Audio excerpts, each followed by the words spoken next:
Hello there and welcome to this week's Granny's Garden. Now today is the 23rd of December and tomorrow Christmas Eve begins a long holiday period here in Spain, which in actual fact finishes on the 6th of January, El Dia de Reyes, or the coming of the kings. Now here in Spain, by tradition, it is the kings on the 6th of January, or Spanish Christmas, when the kids get their little toys. Nowadays there's a tendency towards the 25th of December, Santa Claus, simply for the fact that if they get the gifts, or some of the gifts at least, on Christmas Day, they've got 2 weeks before they have to go back to school. Whereas if they get their presents, all of them at least, on the 6th of January, they have to go back to school the following day, so they've got no time to play with the toys. Now I thought today, being the 23rd of December and tomorrow starting the holiday period, that I'm going to take you on a little tour around my house to see how I decorate my Christmas tree and my cribs, and explain some of the main differences between Spanish Christmases and European or American Christmases. Starting here, the main difference is of course the outside of the house. Now here in Spain they don't tend to decorate the outside of the house. There's none of these huge lights or ornaments or anything like that. It tends to be very, very simple. I've kept mine to the main of the porch. As you see here, I've got a little wreath. It's mainly for my grandson. It's a nice little, he loves looking at it. It's a nice little cheerful thing. I've got my Santa Claus, I've got my little candle, my little bells, and of course my little snowman with little carrots on the nose. Nice, lively, nice, friendly. So what I'm going to do now is turn the camera around, set it up on a handheld tripod. I was going to walk through to see what I've got to decorate my house this year. So come on in. Now on the inside of the glass hole door, my grandson helped decorate this. In actual fact, he did it all by himself. He put the little stickers on the bottom and the snowflakes on the top. Now as you can see, the snowflakes stop at about 2 foot high or 2.5 foot high, because he's only 18 months old, the poor little thing. He can't reach any further. So no doubt, following year and the following year again, he'll reach further up until he eventually will be able to cover the entire door with little stickers. And I've just got a little lighted garland on the outside, and of course in the porch I have Boston supposedly protecting the house, but I think he's fast asleep. He obviously heard me and he's pricked his ears up and saying, "No, I'm not, I'm on guard duty." Okay, so let's head down the hall and into the sitting room. Now this is my sitting room dining room, clearly divided into two main areas. The left-hand side is the sitting room area, which is obviously beside the fire, and under the wooden beam you go into the dining area, which has the dining room table, which fits 6 easily, and on the left they have a very rustic mountain hutch, and it's got my delf, my glasses, and underneath I've got things like my cutlery, my tablecloths, and my serviettes, and little knit bits that I might need for the actual dining area. You can see there's a division here in the table which slides out left and right, and there's 2 panels come up to turn this from a 6-seater into a 10 or at a push 12-seater. Obviously in this area it doesn't fit, so on Christmas, which is so important in Spanish family, you can get 10, 12 or up to 20 people at the same time in the house, all family or extended family members. This goes horizontally like that and it opens up so we can have the big feast. But just take a moment to look at those poinsettias. A present gifted to me from my eldest daughter, and isn't that just gorgeous? Such vibrant red. Oh, it's absolutely wonderful. A little ditty bow underneath, some nice Christmas paper, and a wicker basket, and that wicker basket is going to be so useful afterwards. They're great for floral arrangements and great for a good many things. As we all know, you can never have enough wicker baskets. So we're going to leave the dining area now and head over to the fireplace. This is where I keep my trunks. I absolutely love it. Again, being a mountain house, these littles, the stag and the deer, are absolutely gorgeous. And this I stack it high every afternoon because I have the fire on from about 4 o'clock in the evening until about 2 o'clock at night. And 2 o'clock at night, I put about 2 big trunks on it, lower the air intake, and it ticks over the whole night. And when you wake up in the morning at 8 o'clock, it is nice and toasty. Now, as I said before, this is a very, very used, very much loved, and very much a working fireplace. The mantle itself is a wooden beam, not very deep, so you've got to be very careful about decorating. I can't have too many things spilling over. I don't want a fire hazard. I mean, it's very safe inside there, but either way, it does get quite hot. It has a ventilator, so there's constantly hot air coming out of this grid above. So I've got to be very, very careful. So nothing to overstate it. I've just got some very nice sprayed pine cones with glitter, and just some little picks, some eucalyptus picks as well, the little everlasting flame candles, and just some presents and a little glittery Christmas tree, and then of course little fairy lights which are on all the time. Looks quite nice at night. I will try and get a shot of it at night just to finish the video. Beside the Christmas tree I have my bookshelves, and I've just got a little, we're 5 of us in the family, so we've got the 5 little stockings hung, and on top of it I've got 2 scenes from the Nativity. This is the main difference here. I arrived over in Spain in the late 70s, and the late 70s, early 80s, a tree was virtually not seen. It was always the crib. And people collected items over the years, and you could have vast cribs of 50, 60, up to 100 figures spread out over tables or over dresser tables. And they'd actually build not only the manger scene itself, but the town around it, and the fishmongers, and the fishermen, and flour millers, people who used to sell vegetables. I've only got 2 scenes here, but what are 2 scenes? They're from 2 different areas of Spain, and what they call here from Maestro Belenistas. Now, Maestro is obviously master, and Belenista are these master crib makers. On the left-hand side, I've got one from José Luis Mayo, which is from Madrid, and the right-hand one is José Fernández Martínez from Murcia. And you'll see in a minute 2 totally different vibes, different ways of looking at it. The one on the right from the Murcia is very much more traditional, absolutely delightful. I mean, just look at the faces of the kings and the clothing they're wearing. It's like that's made of cloth that's been hardened. What I would like to eventually do is get the same scene, but both from the same author. I'm just going to climb the stool so you can see this closer, because this merits closer inspection. José Luis Mayo is very, very famous in Spain.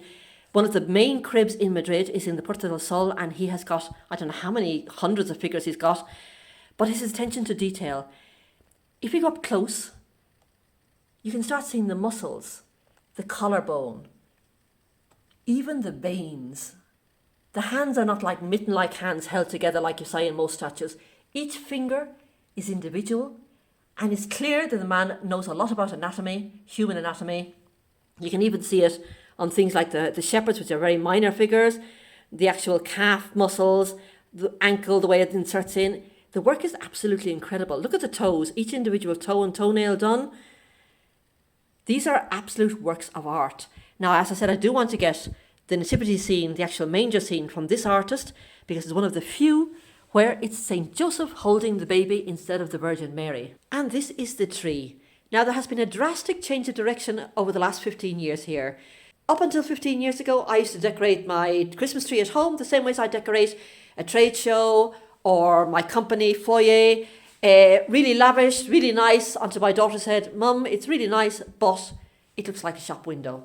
Talk about being brought up with a bang. So she said she liked Granny's tree, my own mother's tree, better, because my own mother had lots of little ditty ornaments collected over a long period of time. So I decided I was going to take use of the fact that I was working in international business.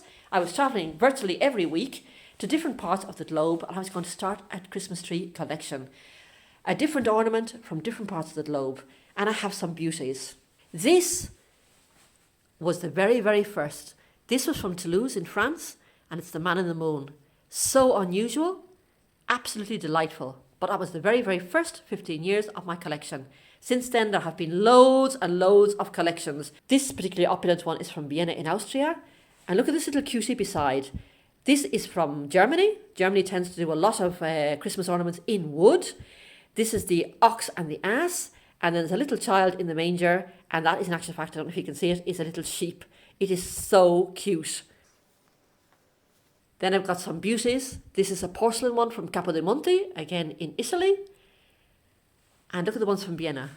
It's like a Fabergé egg, and inside you've got a little nativity scene there. That is just so gorgeous. Then I've got the ones from Thun, Thun. Now Thun are very characteristic, stand out a mile away. They look like, all of them look like this. I'll show you some more now. These are from the Tyrol region in Europe, the mountain region of the Tyrol. And let me see if I can see some more from Thun. I've got quite a few, I just need to find them. You see, there's another. They're very, very characteristic, but they're absolutely delightful. Now, when I was in Cremona, in the north of Italy, they had a whole shop dedicated exclusively to Thun. Oh, I was in my element.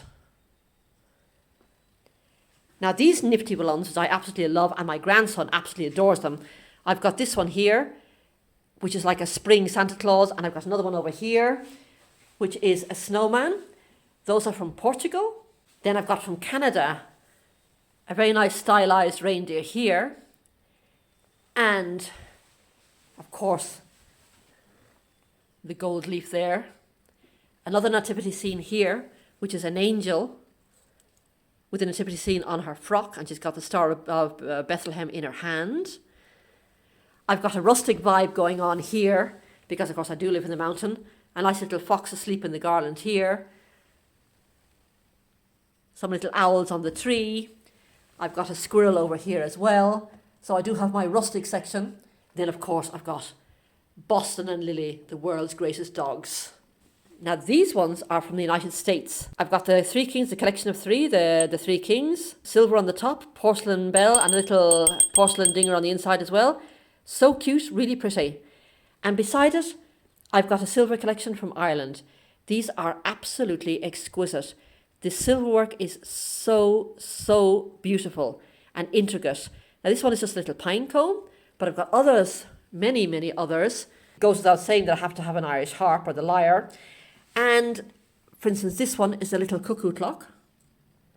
Look at the intricate details. The little stag and the Christmas tree and the little cuckoo coming out of the little doors at the top. And I think I've got some carol singers down here, which are absolutely delightful as well. Yeah, look at this. It's like a little Dickens scene. We've got the carol singers there, under a little Victorian lamppost with the little fur-lined capes and their carol sheets. Absolutely delightful. Then from the UK, I've got Wedgwood. This is the typical Wedgwood. It's a light powder blue base with the white figurines. Again, it's a nativity scene. I've got some nice sparklers. This I got in London. It's just a Christmas wreath, a Christmas garland. I thought it was very pretty. This one, nice simple lines, is from Finland.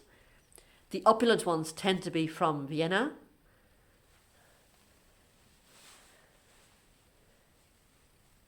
That's another Irish one. A little more modern one, a little gingerbread man with the... And look at this, the bells. Again, so intricate. The filigree work is absolutely delightful. Now, underneath one of these Thun bells, again it's a Thun, are the ones from Venice. Beautiful little mask there. And coming around the corner, probably one of my favourite ones. This is an absolute delight. This is from Brazil. Look at that.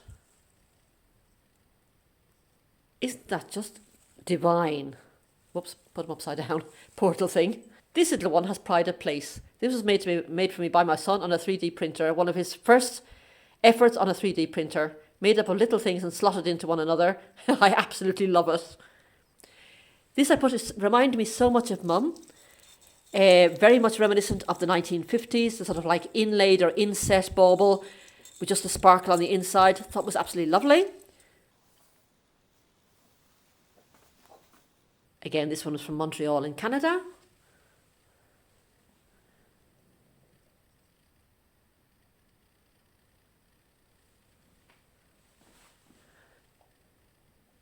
I have several of these egg-shaped ones that are actually in fact made of material, and those are from Northern Ireland.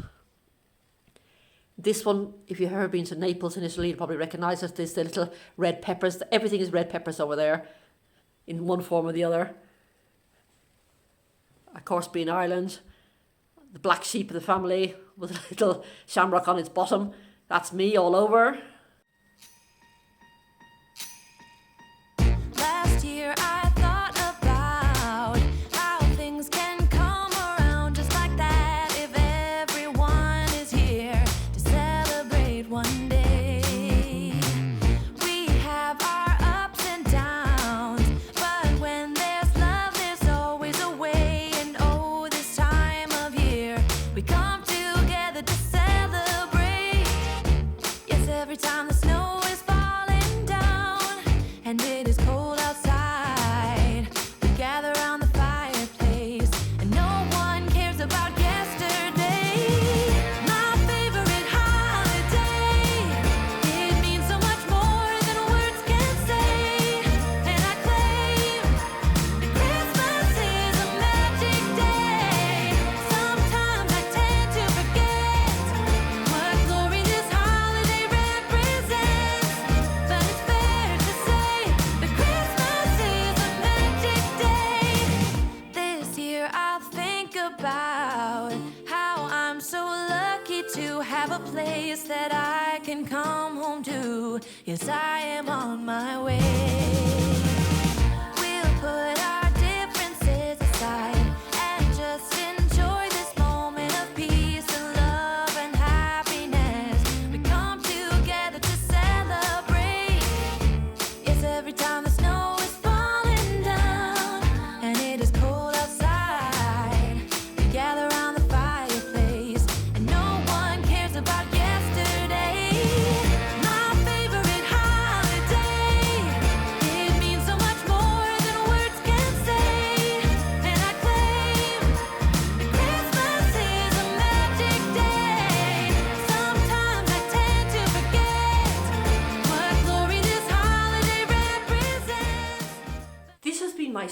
Christmas on YouTube, and I'd like to thank you so much for having accompanied me over these last 2 years.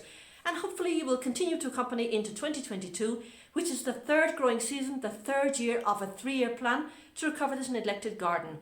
What happens after that? I have no idea. We'll just see how it develops and see how it goes. From me, for today, I just like to wish you a wonderful, wonderful holiday time, lots of lovely food, lots of toasting your toes in front of the fire, and I'm going to see you before the end of the new year. So from me for the moment, it's bye-bye now. And for those Spaniards out there, Feliz Navidad!